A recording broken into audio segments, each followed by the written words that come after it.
So then, you want a story and I will tell you one, but just the one. Don't either of you ask me for more. It's late, and we have a long day of travel ahead of us, Pari, you and I. You will need your sleep tonight. And you too, Abdullah. I am counting on you, boy, while your sister and I are away. So is your mother. Now, one story then. Listen, both of you. Listen well, and don't interrupt. Once upon a time, in the days when divs and jinns and giants roamed the land, there lived a farmer named Baba Ayub. He lived with his family in a little village by the name of Maidan Sabs. Because he had a large family to feed, Baba Ayub saw his days consumed by hard work. Every day, he labored from dawn to sundown, plowing his field and turning the soil and tending to his meager pistachio trees. At any given moment, you could spot him in his field, bent at the waist, back as curved as the scythe he swung all day.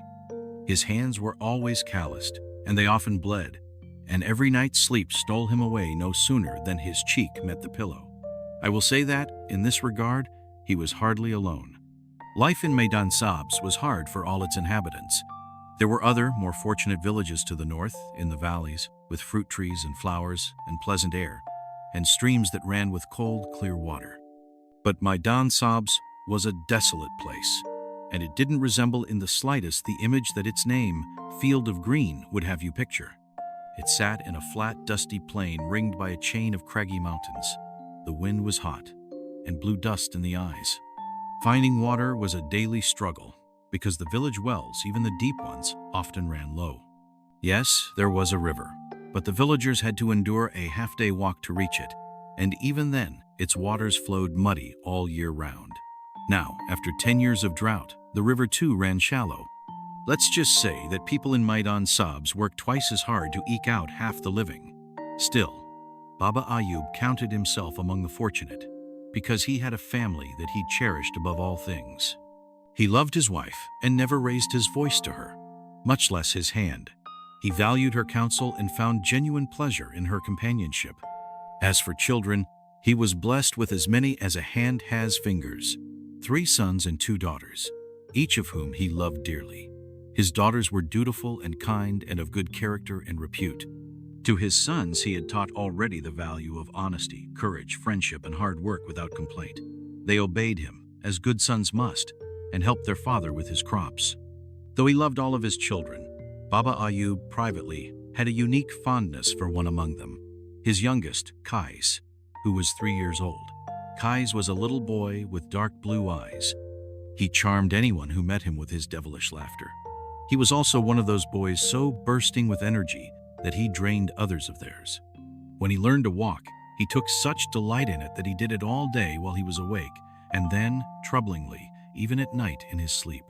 He would sleepwalk out of the family's mud house and wander off into the moonlit darkness. Naturally, his parents worried. What if he fell into a well or got lost, or worst of all, was attacked by one of the creatures lurking the plains at night? They took stabs at many remedies, none of which worked. In the end, the solution Baba Ayub found was a simple one, as the best solutions often are. He removed a tiny bell from around the neck of one of his goats and hung it instead around Kais's neck. This way, the bell would wake someone if Kais were to rise in the middle of the night.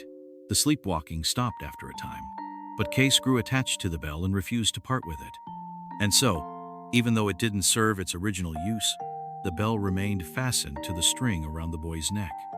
When Baba Ayub came home after a long day's work, Kais would run from the house face first into his father's belly, the bell jingling with each of his tiny steps.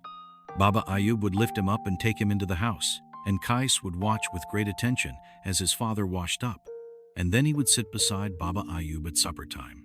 After they had eaten, Baba Ayub would sip his tea, watching his family, picturing a day when all of his children married and gave him children of their own, when he would be proud patriarch to an even greater brood. Alas, Abdullah and Pari, Baba Ayub's days of happiness came to an end. It happened one day that a div came to Maidan Sabs. As it approached the village from the direction of the mountains, the earth shook with each of its footfalls. The villagers dropped their shovels and hoes and axes and scattered. They locked themselves in their homes and huddled with one another. When the deafening sounds of the div's footsteps stopped, The skies over Maidan Sabs darkened with its shadow. It was said that curved horns sprouted from its head and that coarse black hair covered its shoulders and powerful tail. They said its eyes shone red. No one knew for sure, you understand. At least, no one living. The div ate on the spot those who dared steal so much as a single glance.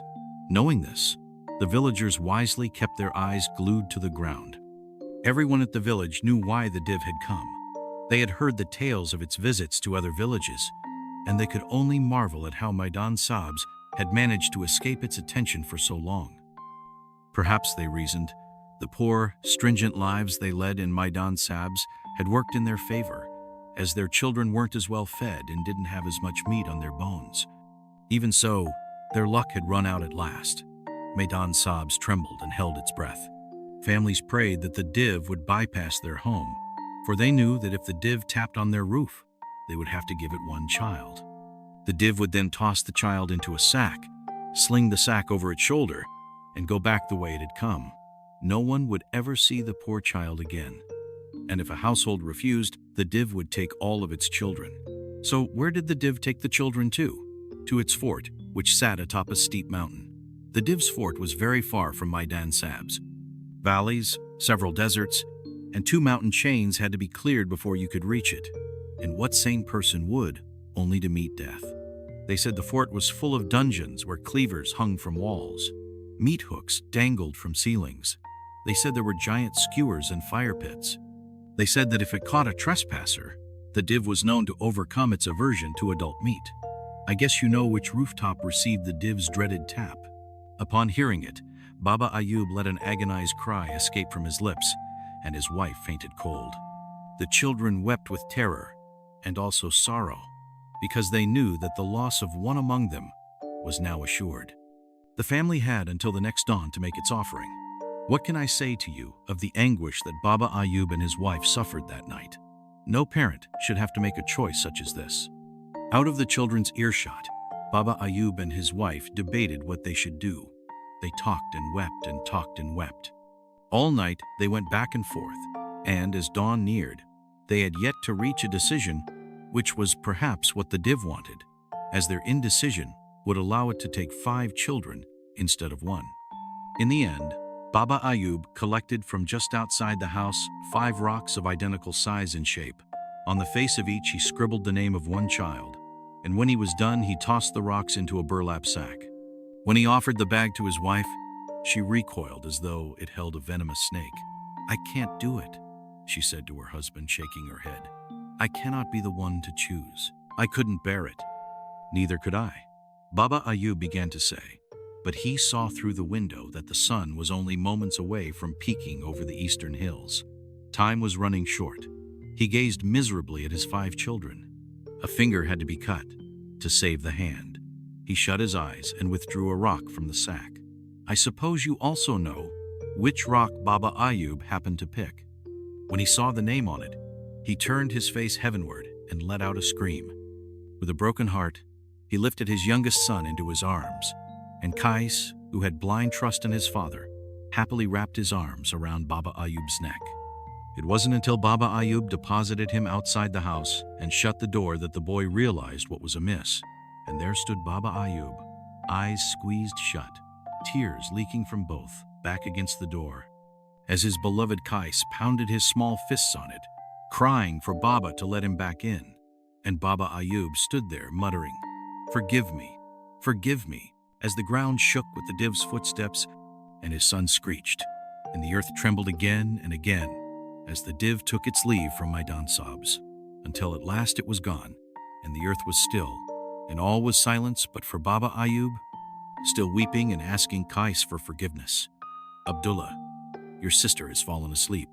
Cover her feet with the blanket. There. Good. Maybe I should stop now. No? You want me to go on? Are you sure, boy? All right. Where was I? Ah, yes. There followed a 40-day mourning period. Every day neighbors cooked meals for the family and kept vigil with them. People brought over what offerings they could: tea, candy, bread, almonds, and they brought as well their condolences and sympathies. Baba Ayub could hardly bring himself to say so much as a word of thanks.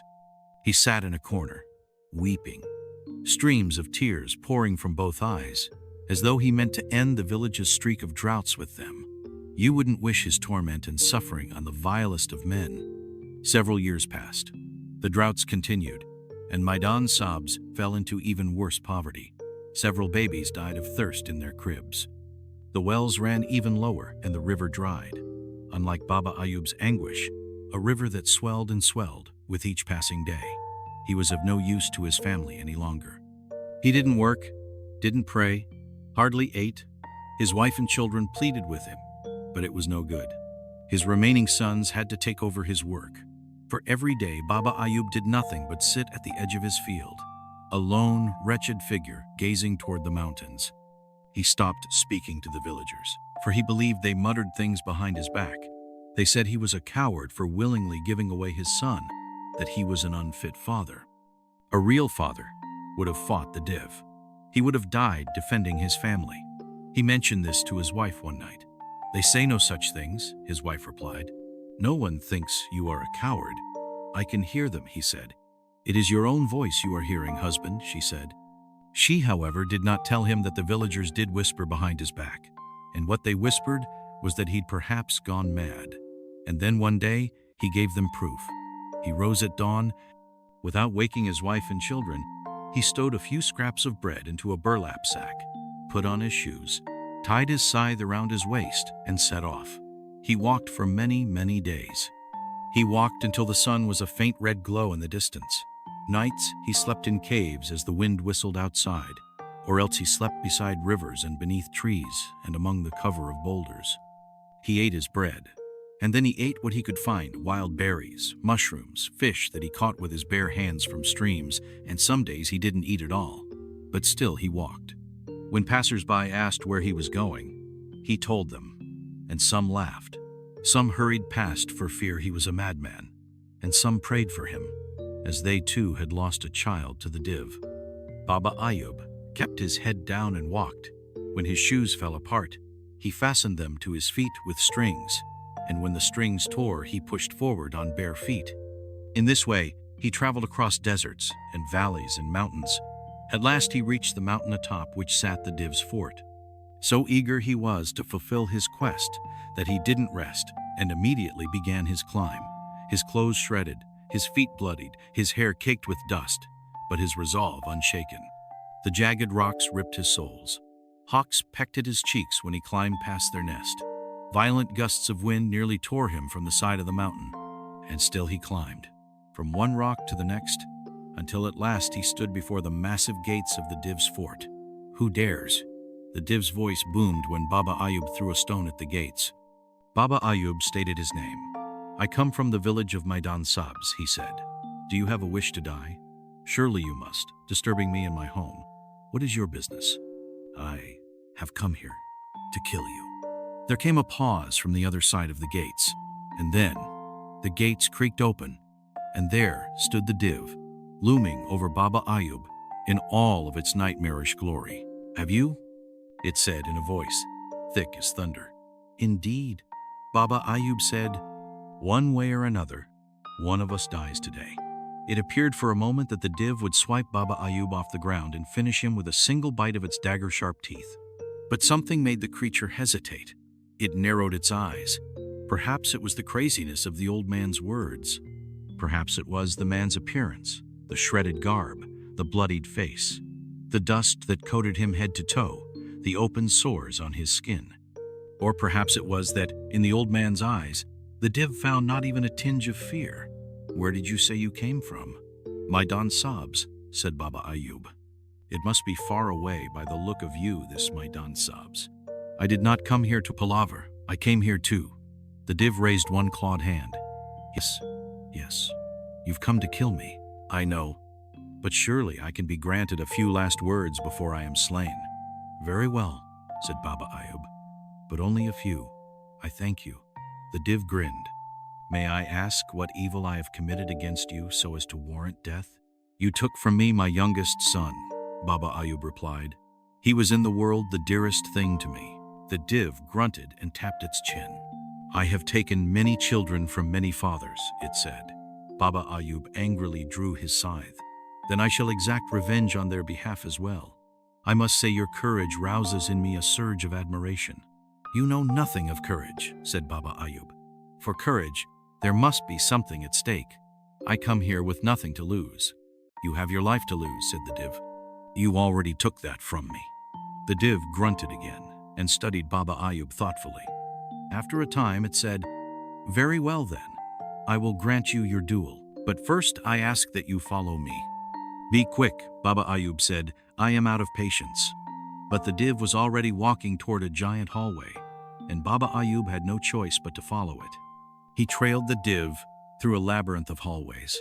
The ceiling of each nearly scraped the clouds, each supported by enormous columns. They passed many stairwells and chambers big enough to contain all of Maidan Sab's. They walked this way until at last the Div led Baba Ayub into an enormous room, at the far end of which was a curtain. Come closer, the Div motioned. Baba Ayub stood next to the Div. The Div pulled the curtains open. Behind it was a glass window. Through the window, Baba Ayub looked down on an enormous garden. Lines of cypress trees bordered the garden, the ground at their base filled with flowers of all colors. There were pools made of blue tiles and marble terraces and lush green lawns. Baba Ayub saw beautifully sculpted hedges and water fountains gurgling in the shade of pomegranate trees. In 3 lifetimes, he could not have imagined a place so beautiful. But what truly brought Baba Ayub to his knees was the sight of children running and playing happily in the garden. They chased one another through the walkways and around trees. They played games of hide and seek behind the hedges. Baba Ayub's eyes searched among the children, and at last found what he was looking for. There he was, his son Kays, alive and more than well. He had grown in height, and his hair was longer than Baba Ayub remembered. He wore a beautiful white shirt over handsome trousers. He laughed happily as he ran after a pair of comrades. Kays, Baba Ayub whispered, his breath fogging the glass. And then he screamed his son's name. He cannot hear you, the Div said, nor see you. Baba Ayub jumped up and down, waving his arms and pounding on the glass, until the Div pulled the curtains shut once more. I don't understand, Baba Ayub said. I thought, this is your reward, the Div said. Explain yourself, Baba Ayub exclaimed. I forced upon you a test of your love. It was a harsh challenge, I recognize, and its heavy toll upon you does not escape me. But you passed. This is your reward, and his. What if I hadn't chosen? Cried Baba Ayub. What if I had refused you your test?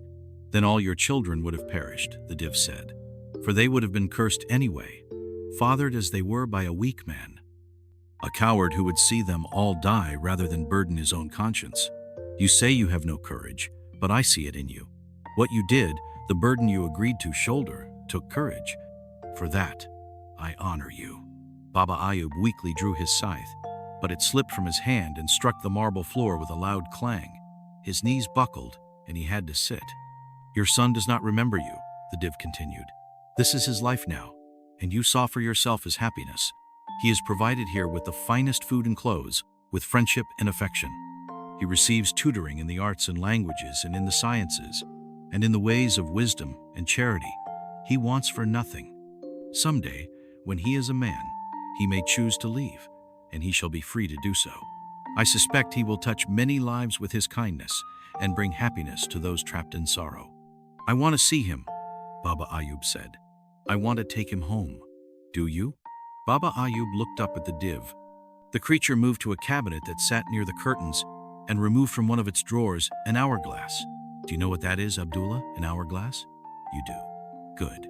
Well, the Div took the hourglass, flipped it over, and placed it at Baba Ayub's feet. I will allow you to take him home with you, the Div said.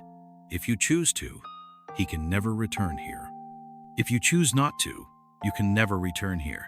When all the sand is poured, I will ask for your decision. And with that, the Div exited the chamber, leaving Baba Ayub with yet another painful choice to make. I will take him home, Baba Ayub thought immediately. This was what he desired the most, with every fiber of his being. Hadn't he pictured this in 1,000 dreams? To hold little Kays again? to kiss his cheek and feel the softness of his small hands in his own? And yet, if he took him home, what sort of life awaited Case in Maidan Sabs? The hard life of a peasant at best, like his own, and little more. That is, if Kais didn't die from the droughts like so many of the village's children had. Could you forgive yourself then? Baba Ayub asked himself, knowing that you plucked him, for your own selfish reasons, from a life of luxury and opportunity. On the other hand, if he left Case behind, how could he bear it, knowing that his boy was alive, to know his whereabouts and yet be forbidden to see him? How could he bear it? Baba Ayub wept. He grew so despondent that he lifted the hourglass and hurled it at the wall, where it crashed into 1,000 pieces and its fine sand spilled all over the floor. The div re-entered the room and found Baba Ayub standing over the broken glass, his shoulders slumped. "You are a cruel beast," Baba Ayub said. "When you've lived as long as I have," the div replied, "you find that cruelty and benevolence are but shades of the same color. Have you made your choice?" Baba Ayub dried his tears, picked up his scythe, and tied it around his waist. He slowly walked toward the door, his head hung low. "You are a good father," the div said, as Baba Ayub passed him by. "Would that you roast in the fires of hell for what you have done to me?" Baba Ayub said wearily. He exited the room and was heading down the hallway when the div called after him. "Take this," the div said. The creature handed Baba Ayub a small glass flask containing a dark liquid. "Drink this upon your journey home. Farewell." Baba Ayub took the flask and left without saying another word. Many days later, his wife was sitting at the edge of the family's field, looking out for him, much as Baba Ayub had sat there hoping to see Case. With each passing day, her hopes for his return diminished. Already, people in the village were speaking of Baba Ayub in the past tense. One day, she was sitting on the dirt yet again, a prayer playing upon her lips, when she saw a thin figure approaching Maidan Sabs from the direction of the mountains. At first, she took him for a lost dervish, a thin man with threadbare rags for clothing, hollow eyes, and sunken temples, and it wasn't until he came closer yet that she recognized her husband. Her heart leapt with joy, and she cried out with relief. After he had washed, and after he had been given water to drink and food to eat, Baba Ayub lay in his house as villagers circled around him and asked him question after question. "Where did you go, Baba Ayub? What did you see? What happened to you?" Baba Ayub couldn't answer them because he didn't recall what had happened to him. He remembered nothing of his voyage, of climbing the div's mountain, of speaking to the div, of the great palace, or the big room with the curtains. It was as though he had woken from an already forgotten dream. He didn't remember the secret garden, the children, and most of all, he didn't remember seeing his son Kais playing among the trees with his friends. In fact, when someone mentioned Case's name, Baba Ayub blinked with puzzlement. "Who?" he said. He didn't recall that he had ever had a son named Case. "Do you understand, Abdullah, how this was an act of mercy? The potion that erased these memories? It was Baba Ayub's reward for passing the div's second test." That spring, the skies at last broke open over Maidan Sabs. What came down was not the soft drizzle of years past, but a great, great rainfall. Fat rain fell from the sky, and the village rose thirstily to meet it. All day, water drummed upon the roofs of Maidan Sabs and drowned all other sound from the world. Heavy, swollen raindrops rolled from the tips of leaves. The wells filled and the river rose. The hills to the east turned green. Wildflowers bloomed, and for the first time in many years, children played on grass and cows grazed. Everyone rejoiced. When the rain stopped, the village had some work to do. Several mud walls had melted, and a few of the roofs sagged, and entire sections of farmland had turned into swamps. But after the misery of the devastating drought, the people of Maidan Sabs weren't about to complain. Walls were re-erected, roofs repaired, and irrigation canals drained. That fall, Baba Ayub produced the most plentiful crop of pistachios of his life, and indeed, the year after that, and the one following, his crops increased in both size and quality. In the great cities where he sold his goods, Baba Ayub sat proudly behind pyramids of his pistachios and beamed like the happiest man who walked the earth. No drought ever came to Maidan Sabs again. There is little more to say, Abdullah. You may ask, though, did a young handsome man riding a horse ever pass through the village on his way to great adventures? Did he perhaps stop for a drink of water, of which the village had plenty now? And did he sit to break bread with the villagers, perhaps with Baba Ayub himself? I can't tell you, boy. What I can say is that Baba Ayub grew to be a very old man indeed. I can tell you that he saw his children married, as he had always wished, and I can say that his children bore him many children of their own, every one of whom brought Baba Ayub great happiness. And I can also tell you that some nights, for no particular reason, Baba Ayub couldn't sleep. Though he was a very old man now, he still had the use of his legs so long as he held a cane. And so, on those sleepless nights, he slipped from bed without waking his wife, fetched his cane, and left the house. He walked in the dark, his cane tapping before him, the night breeze stroking his face. There was a flat rock at the edge of his field, and he lowered himself upon it. He often sat there for an hour or more, gazing up at the stars, the clouds floating past the moon. He thought about his long life and gave thanks for all the bounty and joy that he had been given. To want more, to wish for yet more, he knew would be petty. He sighed happily and listened to the wind sweeping down from the mountains, to the chirping of night birds. But every once in a while, he thought he heard another noise among these. It was always the same, the high-pitched jingle of a bell. He didn't understand why he should hear such a noise. Alone in the dark, all the sheep and goats sleeping. Sometimes he told himself he had heard no such thing, and sometimes he was so convinced to the contrary that he called out into the darkness, "Is someone out there? Who is there? Show yourself." But no reply ever came. Baba Ayub didn't understand. Just as he didn't understand why a wave of something like the tail end of a sad dream, always swept through him whenever he heard the jingling, surprising him each time like an unexpected gust of wind. But then it passed, as all things do. It passed. So there it is, boy. That's the end of it. I have nothing more to say. And now it really is late and I am tired, and your sister and I have to wake at dawn. So blow out your candle, lay your head down, and close your eyes. Sleep well, boy. We'll say our goodbyes in the morning.